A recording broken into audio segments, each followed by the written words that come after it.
Hello friends, मैं हूं CA doctor Amit Khandal दोस्तों।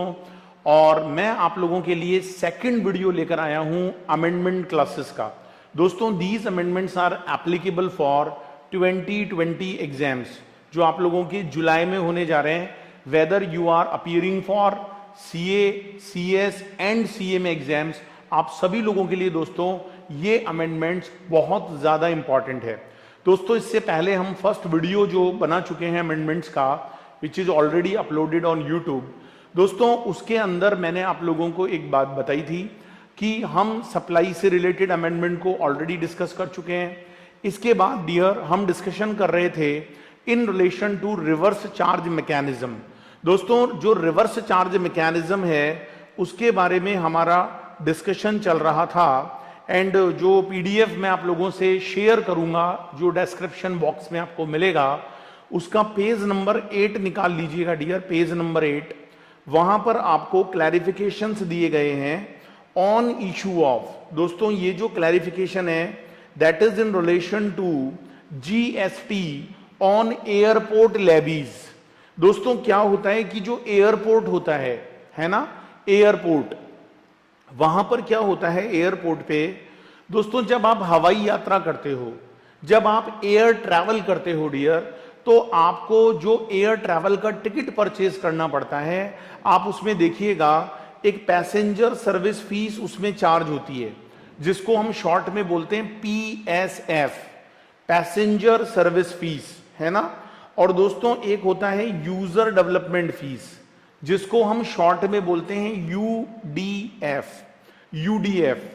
दोस्तों, होता क्या है, मैं आपको बात समझाने की कोशिश करता हूं।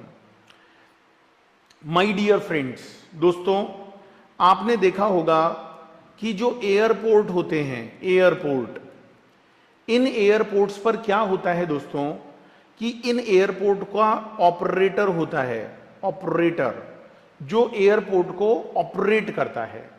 और दोस्तों, उस ऑपरेटर का नाम है एयरपोर्ट अथॉरिटी ऑफ इंडिया।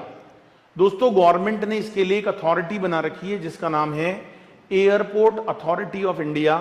ये वो अथॉरिटी है डियर जो एयरपोर्ट्स को इंडिया में ऑपरेट करने का काम करती है ना। अच्छा दोस्तों, मुझे एक बात बताओ, ये जो एयरपोर्ट होते हैं, यहां से जितनी भी एयरलाइंस होती हैं, चाहे वो इंडिगो हो, चाहे वो आपकी गो एयर की फ्लाइट हो, चाहे वो स्पाइस जेट हो, ये सभी एयरलाइंस इन एयरपोर्ट से अपनी फ्लाइट्स को मैनेज करती हैं डियर। अच्छा दोस्तों, मुझे एक बात बताओ, जब आप एयरपोर्ट पर जाते हो तो वहां पर बहुत सारे पैसेंजर्स आते हैं एयरपोर्ट पे। अच्छा, आपने देखा होगा डियर, जो एयरपोर्ट होता है वो वेल मेंटेन्ड होता है, वेल मेंटेन्ड, और वहां पर पैसेंजर्स को बहुत सारी सर्विसेज होती हैं। वहां पर प्रॉपर क्लीनिंग होता है, बहुत अच्छा एम्बियंस होता है डियर एयरपोर्ट का। आपने सोचा है डियर कि ये एम्बियंस कैसे मैनेज होता है, कैसे इसके ऊपर खर्च किया जाता है? दोस्तों, जब आप हवाई यात्रा करते हो तो आपको एयरलाइन से टिकट खरीदना पड़ता है ना। ये जो टिकट होता है डियर, ये आपको कौन देती है? एयरलाइंस देती है। आपको एयरपोर्ट ऑपरेटर से कोई मतलब नहीं होता है। आपको जो भी मतलब होता है डियर, वो एयरलाइंस से होता है। दोस्तों, होता क्या है, मैं आपको एक बात बताता हूं। ये जो एयरलाइंस हैं डियर, जो एयरपोर्ट से ऑपरेट कर रही हैं, ये जो एयरलाइंस हैं दोस्तों, ये जो एयरपोर्ट से ऑपरेट कर रही है, इन्हें कुछ चार्जेस देने होते हैं। क्योंकि डियर, जब आप वहां से उसको ऑपरेट करोगे डियर, तो आपको कुछ यूजर डेवलपमेंट फीस देनी पड़ती है, पैसेंजर सर्विस फीस देनी पड़ती है। तो दोस्तों, मैं आपको एक बात बताता हूं, ये जो यूजर डेवलपमेंट फीस होती है, ये जो पीएसएफ है, ये जो यूडीएफ है डियर, ये वो चार्जेस हैं जो एयरपोर्ट ऑपरेटर लेता है। और एयरपोर्ट ऑपरेटर कौन है? Airport authority of India. लेकिन दोस्तों, airport authority of India direct passenger से इन चार्जेस को कलेक्ट नहीं करती।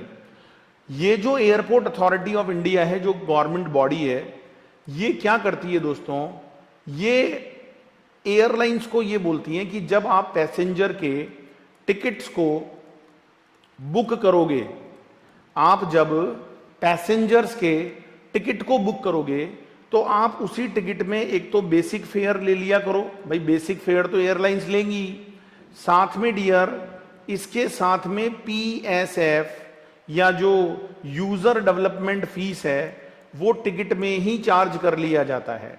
अच्छा, चार्ज कौन करती है डियर? एयरलाइंस चार्ज करती है ना, अपने टिकट में जोड़ देती है उसको, और पैसेंजर से डियर वो ऑनलाइन कलेक्ट कर लिया जाता है। अच्छा दोस्तों, जितना भी PS ऑफ UDF चार्ज किया जाता है पैसेंजर से, कौन चार्ज करता है? एयरलाइंस चार्ज करती है। वो अमाउंट एयरलाइंस किसको रेमिट करती है? एयरपोर्ट को, है ना। दोस्तों मुझे एक बात बताओ, ये जो AAI है, एयरपोर्ट अथॉरिटी ऑफ इंडिया, दोस्तों ये जो एयरपोर्ट अथॉरिटी ऑफ इंडिया है, ये एयरपोर्ट अथॉरिटी ऑफ इंडिया, मुझे एक बात बताओ डियर, ये एयरपोर्ट को मैनेज करने के लिए बनाई गई संस्था है। दोस्तों ये एक तरह से सर्विस दे रही है ना, ये एक तरह से क्या दे रही है जी? सर्विस दे रही है एयरलाइंस को, पैसेंजर्स को यहां से सर्विस मिल रही है।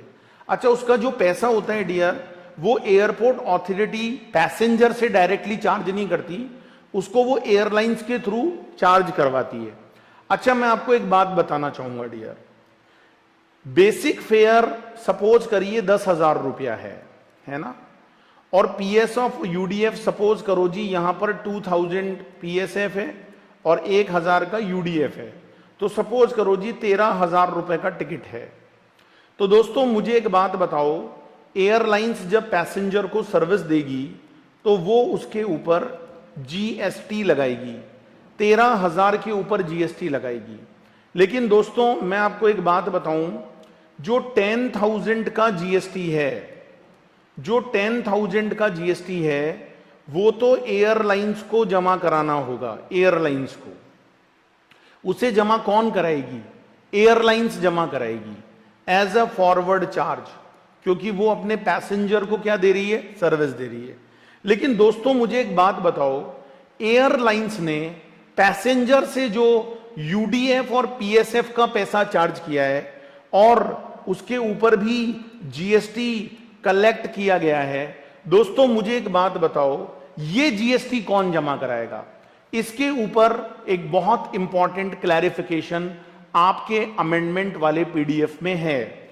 दोस्तों इसका GST एयरलाइंस कलेक्ट जरूर करेगी, मैं आपको बता देता हूं। दोस्तों सपोज करो जी 3,000 रुपया है, और सपोज करो 3,000 पर 18% GST है, तो ये हो जाता है जी हमारा 540, तो ये हो जाता है 3,540। तो मैं आपको बताना चाहूंगा डियर, एयरलाइंस पैसेंजर से 3,540 रुपया कलेक्ट तो करेगी, लेकिन वो एज इट इज इस 3,540 रुपए को एयरपोर्ट अथॉरिटी को जमा करा देगी। वो इसमें से एक भी पैसा नहीं रखेगी। मतलब बात यह है जी कि एयरलाइंस ने बिल जरूर 13,000 का बनाया है ना, लेकिन उसमें से जो 3,000 वाली सर्विस है वो एयरलाइंस की सर्विस नहीं है डियर, वो service airport authority of India की सर्विस है। तो दोस्तों यहां पर जो एयरलाइंस है वो एक तरह से प्योर एजेंट का काम कर रहा है। प्योर एजेंट की डेफिनेशन है डियर, जो मैं भी आपको थोड़ी देर में डिटेल में समझाऊंगा। तो दोस्तों 10,000 पर जो GST है वो तो एयरलाइंस जमा कराएगी, क्योंकि एयरलाइंस ने सर्विस दी है पैसेंजर को, और यहां फॉरवर्ड चार्ज है, एयरलाइंस को ही GST जमा कराना पड़ेगा। लेकिन दोस्तों जो 3,000 रुपए PSF और UDF के नाम से चार्ज हुए हैं, including 18% GST, so it comes to 3,540, ये पैसा एयरलाइंस ने पैसेंजर से लिया जरूर है, लेकिन वो इस पैसे को कहां भेज देगी? एयरपोर्ट अथॉरिटी ऑफ इंडिया के पास। और ये 540 रुपए, ये जो 540 रुपए का GST है डियर, इसे airport authority of India government के पास जमा कराएगी। तो इस पर GST जमा कराने की जिम्मेदारी एयरलाइंस की नहीं होगी डियर। इस 3,000 पर जो GST लगेगा उसे जमा कराने की जिम्मेदारी एयरपोर्ट अथॉरिटी ऑफ इंडिया की होगी। आई थिंक दोस्तों आप मेरी बात को समझ गए होंगे। दोस्तों तो सर एक बात बताओ, एयरलाइंस ये काम क्यों करती होगी? फ्री में करती होगी? नहीं डियर। कई बार एयरलाइंस क्या करती है, एयरलाइंस भी एयरपोर्ट अथॉरिटी ऑफ इंडिया से चार्जेस लेती है। किस बात के चार्जेस?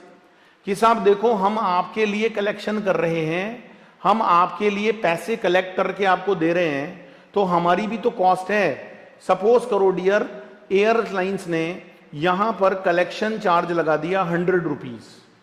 एयरलाइंस ने एयरपोर्ट अथॉरिटी ऑफ इंडिया से एक अलग से कलेक्शन चार्ज लिया, जिसका नाम 100 रुपीज कलेक्शन चार्ज के नाम से ले लिया। दोस्तों, ये जो 100 रुपीज का कलेक्शन चार्ज एयरलाइंस ले रही है, किससे ले रही है? एयरपोर्ट अथॉरिटी ऑफ इंडिया से। किस पर्पज के लिए? रीजन बीइंग एयरलाइंस ने सर्विस दी है, कलेक्शन की सर्विस दी है। दोस्तों, इस 100 रुपए पर सपोज करो 18% जीएसटी है।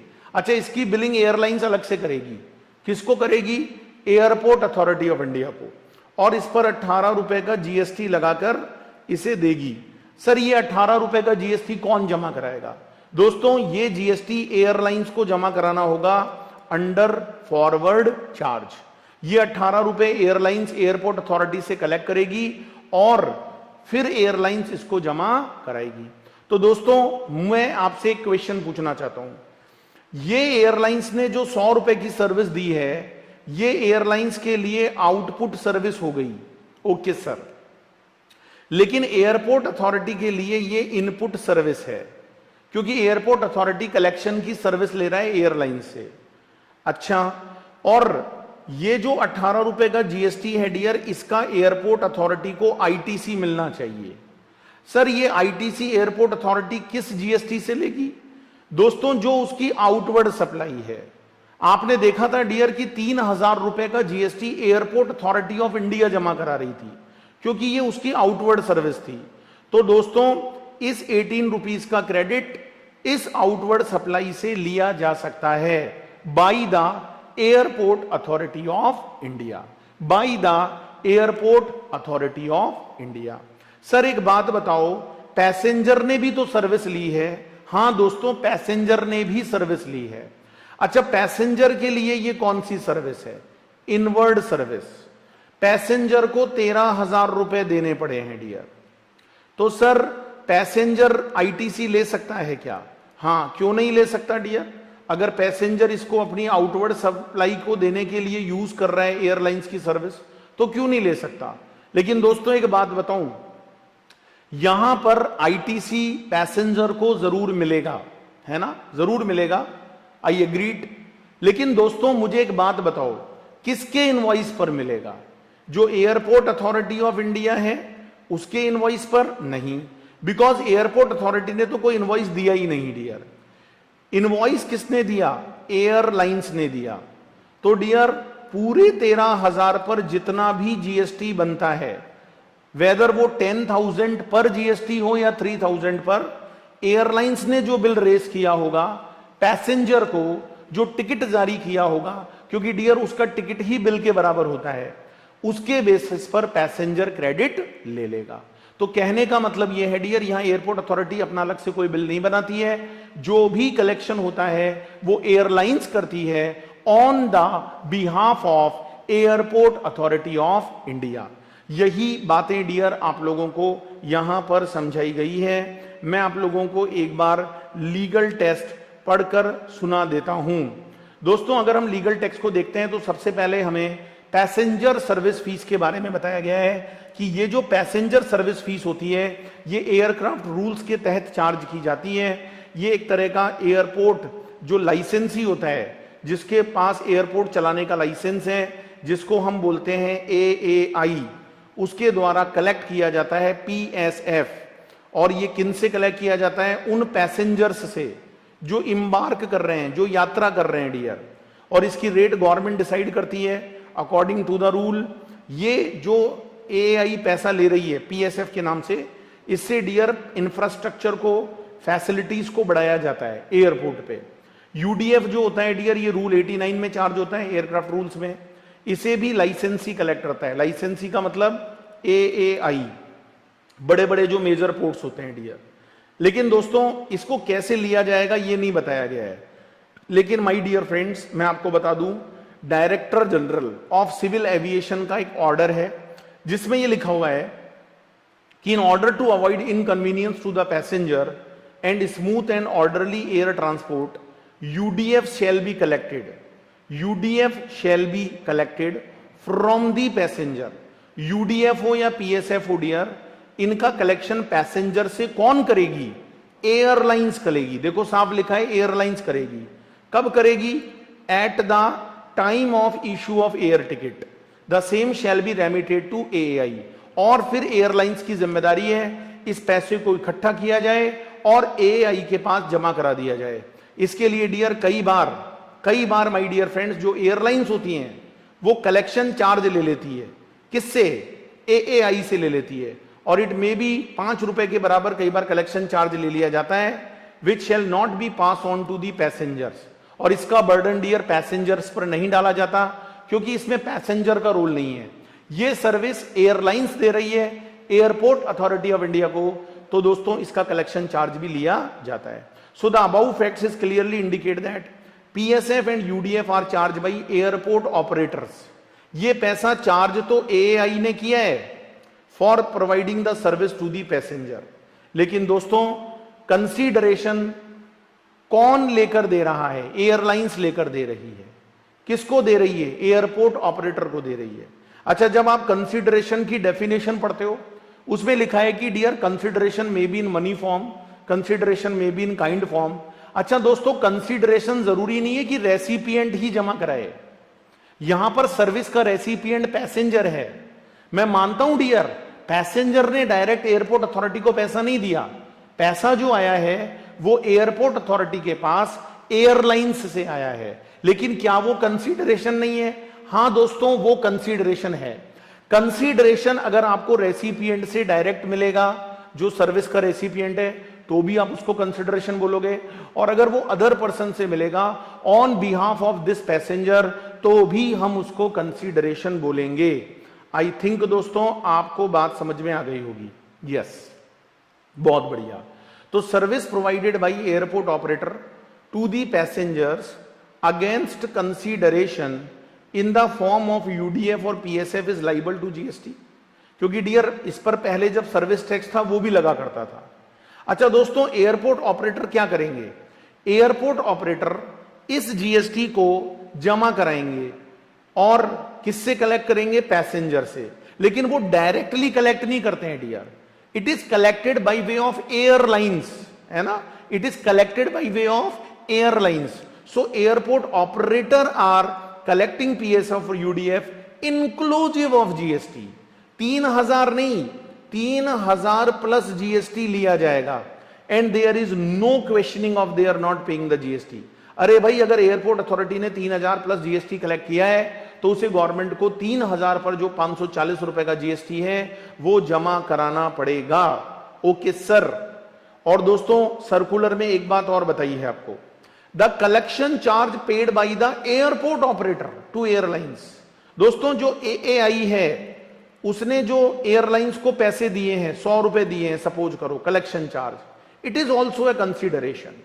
लेकिन ये एक अलग सर्विस है डियर, ये सर्विस एयरलाइंस के द्वारा दी जा रही है। It is provided by airlines to the airport operator, and my dear friends, airlines shall be liable to pay GST. इस पर 100 रुपए की सर्विस दी, 100 रुपए का जो जीएसटी है वो एयरलाइंस कलेक्ट करेगी एयरपोर्ट ऑपरेटर से, और उसको जमा कराएगी अंडर फॉरवर्ड चार्ज, और उसका आईटीसी एयरपोर्ट ऑपरेटर को मिल जाएगा। बिकॉज डियर कलेक्शन चार्ज की सर्विस एयरपोर्ट अथॉरिटी के लिए इनवर्ड सर्विस है, और उसका क्रेडिट एयरपोर्ट अथॉरिटी को मिलना चाहिए जब वो आगे किसी आउटवर्ड सप्लाई का जीएसटी जमा कराए। आई थिंक दोस्तों आपको ये सर्कुलर बहुत बेटर तरीके से समझ में आ गया होगा। हां सर, हमें समझ में आ गया। दोस्तों इसके बाद मैं आपको बता दूं, जो भी अमेंडमेंट्स आप लोगों के पास यहां पर हैं, उसमें एग्जम्पशन वाला जो चैप्टर है, इसके अमेंडमेंट्स को हम थोड़ा सा लेटर ऑन कवर करेंगे। अभी मैं आप लोगों को जो चार्ज ऑफ जीएसटी के अमेंडमेंट्स पढ़ा रहा था, इसी के साथ में प्लेस ऑफ सप्लाई को भी हम लेटर ऑन कवर करेंगे। इसके साथ में डियर एक बहुत इंपॉर्टेंट अमेंडमेंट मैं आप लोगों से डिस्कस करना चाहूंगा, that is in value of supply. दोस्तों मैंने अभी अभी जो PSF और UDF की बात करी है, उसके साथ में डियर मैं आप लोगों से चैप्टर नंबर 7, जो हमारा चैप्टर नंबर 7 है, that is called value of supply, उस चैप्टर के अमेंडमेंट को डिस्कस करूंगा। तो आप लोग जब चैप्टर नंबर 3 के अमेंडमेंट्स पढ़ रहे होंगे तो उस समय डियर आपको वैल्यू ऑफ सप्लाई के अमेंडमेंट्स साथ में पढ़ लेने चाहिए। दोस्तों मैं आपको एक बात बताना चाहूंगा, clarification on issue of GST on airport levy. दोस्तों मैंने आपको अभी अभी थोड़ी देर पहले बताया था कि जो एयरलाइंस होती हैं वो पैसेंजर से कलेक्शन जरूर करती है। सपोज करो जी बेसिक किराया 10,000 है, बेसिक फेयर है ना, और इसके अलावा 3,000 रुपए UDF चार्ज है या PSF चार्ज है, तो 13,000 रुपए कलेक्ट किए जाएंगे bye the airlines inclusive of GST। लेकिन दोस्तों मुझे एक बात बताओ, ये जो 3,000 रुपए है, ये जो 3,000 है, ये सर्विस एयरलाइंस ने दी है, ये सर्विस एयरलाइंस के द्वारा दी गई सर्विस है या एयरपोर्ट अथॉरिटी के द्वारा? तो मैं आपको बताना चाहूंगा डियर, ये सर्विस एयरलाइंस ने नहीं दी है। एयरलाइंस की सर्विस तो ओनली 10,000 की है। ये 3,000 की सर्विस तो एयरलाइंस किसी और के बिहाफ पर कलेक्ट कर रही है। किसी और के बिहाफ पर सर कौन है वो? Airport authority of India. ये जो एयरपोर्ट अथॉरिटी ऑफ इंडिया है उसके बिहाफ पर ये काम हो रहा है ना। तो दोस्तों आपने कॉन्सेप्ट पढ़ा होगा जब आप वैल्यू ऑफ सप्लाई चैप्टर पढ़ते हो, उसे बोलते हैं प्योर एजेंट कॉन्सेप्ट। ये जो प्योर एजेंट का कॉन्सेप्ट होता है ना, ये प्योर एजेंट का कॉन्सेप्ट रूल नंबर 33 में बताया जाता है in the CGST rule.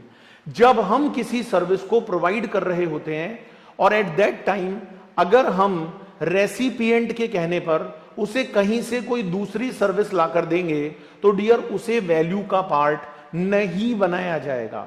Y? क्यों नहीं बनाया जाएगा? क्योंकि दोस्तों वहां पर प्योर एजेंट का कॉन्सेप्ट होता है। प्योर एजेंट का मतलब क्या होता है कि हम अपने रेसिपिएंट के कहने पर उसे कुछ अदर फैसिलिटीज अवेलेबल करवाते हैं, लेकिन डियर हमारा उसमें कोई लेना देना नहीं होता है। हम उसके बिहाफ पर पैसा भी कलेक्ट करते हैं, लेकिन डियर हमारा उससे कोई लेना देना नहीं होता है। तो दोस्तों यहां पर अगर देखा जाए तो एयरलाइंस एक प्योर एजेंट के रूप में काम कर रही है on behalf of airport authority of India. तो दोस्तों जब मैं एयरलाइंस के लिए वैल्यू ऑफ सप्लाई निकालूंगा तो डियर वैल्यू ऑफ सप्लाई 10,000 नहीं, सॉरी 13,000 नहीं, 10,000 को माना जाएगा। 3,000 रुपए को एक्सक्लूड कर दिया जाएगा for the purpose of value of supply for the airlines. जब हम एयरलाइंस के लिए वैल्यू ऑफ सप्लाई निकालेंगे तो दोस्तों हम वैल्यू ऑफ सप्लाई 13,000 को नहीं 10,000 को मानेंगे, और उस 10,000 पर जो GST है वही एयरलाइंस को जमा कराना होगा। 3,000 का GST airport authority of India जमा कराएगी, जो एयरलाइंस पैसेंजर से लेकर एयरपोर्ट अथॉरिटी को देगी। तो दोस्तों प्योर एजेंट का कॉन्सेप्ट जब आप पढ़ते हो रूल 33 में, मैं आपको याद दिलाना चाहूंगा, आप उस रूल को दोबारा देखिए। वहां लिखा हुआ है कि एनी एक्सपेंडिचर और cost incurred by a supplier as a pure agent of the recipient of supply shall be excluded from the value of supply if the following conditions are satisfied। conditions क्या क्या होती हैं? Supplier वहां पर as a pure agent काम करेगा of the recipient of supply. यहां supplier कौन है? एयरलाइन से हैं, वो रेसिपिएंट के लिए काम कर रही है but at a pure agent, because he makes the payment to the third party on authorization by such recipient. दूसरी कंडीशन होती थी डियर प्योर एजेंट की कि जब भी पेमेंट किया जाएगा by the pure agent on behalf of recipient has been separately indicated in the invoice. मतलब एयरलाइंस यहां पर जब बिल बनाएगी तो वो 10,000 को अलग दिखाएगी, 3,000 रुपए को अलग दिखाएगी। ओके। और पॉइंट नंबर 3 है supply procured by the pure agent from the third party. Supply procured by the pure agent from the third party as a pure agent means no addition in value. ऐसा नहीं होना चाहिए dear कि आपने 3,000 की जगह 4,000 collect कर लिया और आप सामने वाले को 3,000 ही दे रहे हो, तो फिर दोस्तों आप प्योर एजेंट नहीं हो। प्योर एजेंट का मतलब होता है अगर आपने सामने वाले से 3,000 रुपए कलेक्ट किए हैं तो आपको आगे फॉरवर्ड भी 3,000 ही करना है, आपको कोई भी पैसा अपनी तरफ से उसमें एडिशन नहीं करना है, तभी हम आपको प्योर एजेंट मानते हैं। तो दोस्तों ये प्योर एजेंट का कॉन्सेप्ट है। प्योर एजेंट की जो अदर कंडीशंस हैं वो भी यहां पर बताई गई हैं, जो we have already discuss in value of supply chapter. तो लास्ट में डियर हम क्रक्स जरूर पढ़ना चाहेंगे। क्रक्स में क्या लिखा है डियर, मैं एक बार आपको लीगल टेक्स्ट पढ़कर सुनाता हूं। Airlines acting as a pure agent of the passenger should separately indicate actual amount of PSF and UDF and GST payable on such PSF और UDF। जो एयरलाइंस होंगी डियर वो PSF को, UDF को और उन पर लगने वाले GST को बिल में अलग से दिखाएगी। देखो बिल तो एयरलाइंस ही देगी, लेकिन वो अपने बिल में उस अमाउंट को अलग से शो करेगी, है ना, अलग से शो करेगी इन द इनवॉइस इशूड बाय। जब एयरलाइंस बिल बनाकर किसको देगी, पैसेंजर को, तो वो इस अमाउंट को अलग से शो करेगी। And airlines shall not take ITC. दोस्तों एयरलाइंस इसका आईटीसी नहीं ले सकती, बिल्कुल। वो क्या करेगी डियर, वो इस अमाउंट को रिकवर करेगी और रिकवर करने के बाद जो एयरलाइन ऑपरेटर हैं उनको रेमिट कर देगी। और दोस्तों एक बात बता दूं, the amount so recovered will be excluded. इस बात को नोटिस करिएगा, ये जो अमाउंट है ना डियर, ये जो अमाउंट है दोस्तों, इसे एक्सक्लूड कर दिया जाएगा from the value of supply made by the airlines to the passenger. जब एयरलाइंस की वैल्यू ऑफ सप्लाई को निकाला जाएगा दोस्तों, उस समय वैल्यू ऑफ सप्लाई 13,000 नहीं 10,000 मानी जाएगी। ये जो 3,000 रुपए हैं डियर, इनको कर दिया जाएगा exclude by the reason of this concept my dear friend. In other words, airline shall not be liable to pay GST on the PSF and UDF because the service is not given by the airlines. The service is given by Airport Authority of India, who is airport operator, provided the airlines satisfy the other conditions. दोस्तों charge of GST वाले chapter में हम detail में circular पढ़ चुके हैं, उसी का रेफरेंस आपके स्टैच्यूटरी अपडेट में दिया गया है। तो दोस्तों अगर आप रूल 33 में जो प्योर एजेंट वाली कंडीशंस हैं उनको अगर फुलफिल कर देते हो तो आपकी वैल्यू ऑफ सप्लाई को निकालते समय उस अमाउंट को वैल्यू ऑफ सप्लाई का पार्ट नहीं माना जाएगा जो आपने डायरेक्टली कलेक्ट किया और सामने वाले को रेमिट कर दिया। तो दोस्तों इसको मैं यहीं कंप्लीट करता हूं और ये जो सर्कुलर है आपको रेफरेंस के लिए यहां पर दिया गया है। बाकी अमेंडमेंट्स हम आप लोगों को नेक्स्ट वीडियो में देंगे। वीडियो अगर आपको अच्छी लगी है लाइक और शेयर जरूर कर दीजिए, चैनल को सब्सक्राइब कर लो, बेल आइकन हिट कर लो, क्योंकि दोस्तों मैं आप लोगों के लिए बहुत सारे नए नए वीडियोस लेकर आने वाला हूं। जोश दिल में जगाते चलो, जीत के गीत गाते चलो। टाटा बाय बाय दोस्तों, मिलते हैं नए वीडियो के साथ। Thank you so much for watching the video.